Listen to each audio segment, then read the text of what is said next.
coming in at this moment to stop us the extraction of oil when we are towards the final process of extracting our resources.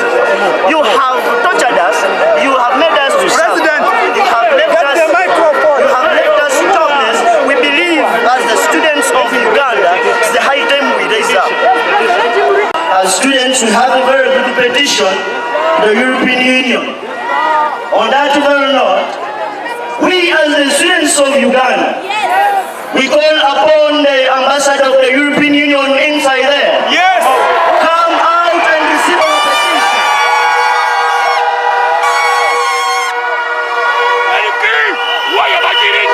Enough is enough. Enough is enough. The whites must know that we are all human beings. We must respect everyone's values and respect. You shouldn't think that you having a different color, us having a different color, you are superior than us. Never in life. We are all human beings. So, the whites, we respect you and you must respect us. You should respect the values of everyone's sovereignty. This is Uganda, it's a country with the leadership which has to be respected. Once we've taken a decision, it has to be respected. Who are you? As if you say God sent you on earth to come and undermine every creature. No. Therefore, my young sisters and brothers, if we don't raise up now, you're going to remain as we are. You will finish your studies and you'll end on the streets looking for a job. We have discovered oil which we believe once it is extracted and utilized, every one of us is going to improve his welfare. Let's raise and defend our oil. As students of Uganda, we are dismayed and very disturbed by the resolution of the European Union Parliament putting a halt on the ECOP, the pipeline which can take out crude oil and refined petroleum from our refineries, but also brings in crude oil and petroleum to Uganda, is by far the biggest project made to transform our country and economy.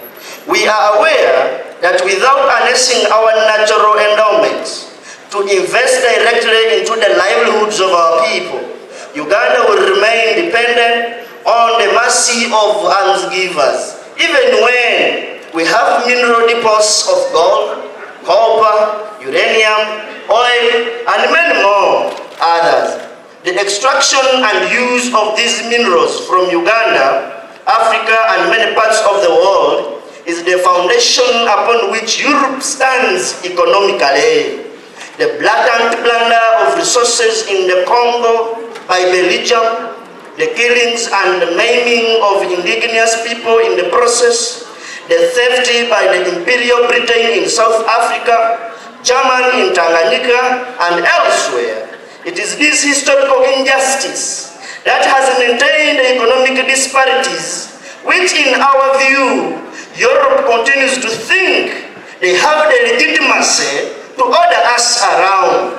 Without an apology from the European Union and the program on reparations for this stolen wealth, we reject Europe's assumption of the position of the morality policy for Africa or any other part of the world. As signatories of various international agreements on the respect for human rights, we are committed to building strong and accountable institutions and to steer ourselves from a gruesome past of state-inspired abuses. This we have done and continue to do in adherence with our laws, in the spirit of freeing our society of violent extremism, ethnocentric hate speech, terrorist tendencies that have in the past plundered whole countries into genocides, disruptive violent uprisings, and war. Many of the challenges faced by the people of Uganda and Africa, including lack of access to better quality education, dignified health care, and nutritional services, among others, as a result of limited resources. Stopping one single initiative aimed at changing our current position of suffering and poverty is an act of sabotage and enmity to our basic survival. Uganda has paid a huge sum of its already small budget to create capacity to benefit from the oil and gas sector. This far, our country has invested euro 300 million in construction of an airport and over 500 million US dollars in roads to ease movement of labor and equipment within the oil region.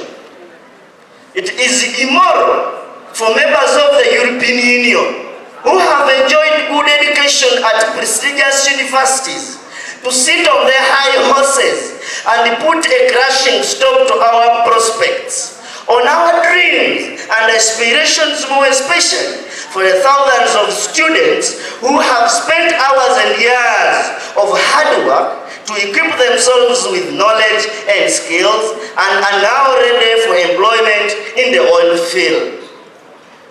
Uganda was to construct dams on even the smallest rivers and harness 100% of its potential in hydroelectric power.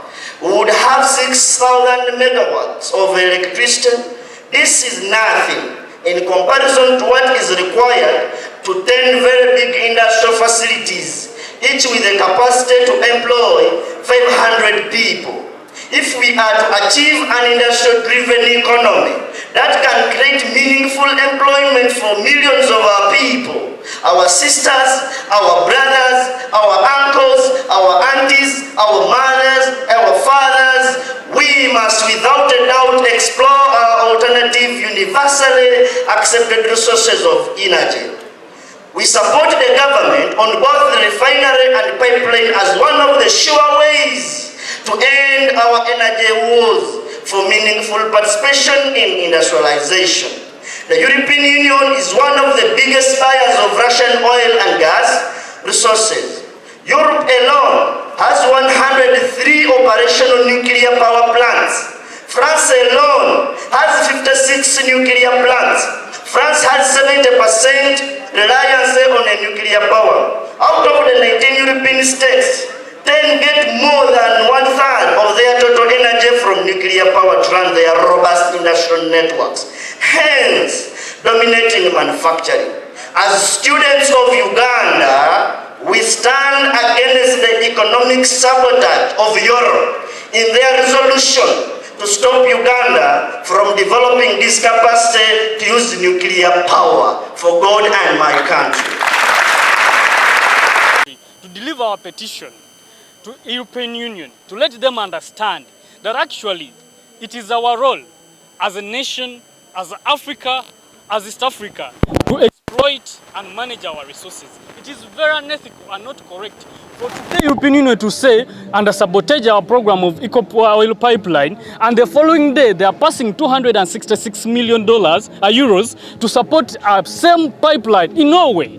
This is a clear indication that they're just sabotaging the development of this country and the development of Africa. So it is our role. WUSA has a mission that to prepare patriotic citizens for national development. So today we come here to let the country understand, the European Union to understand that this is our patriotic role to raise up and defend our country in such a mid, because students, we are at school to look for jobs.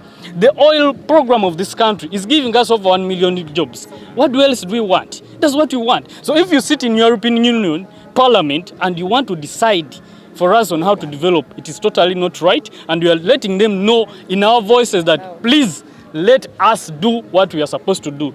If it's about environment, Europe is the most polluted environment. They developed their country against the resources, against protecting the environment. So today we are saying, let us exploit our resources in peace.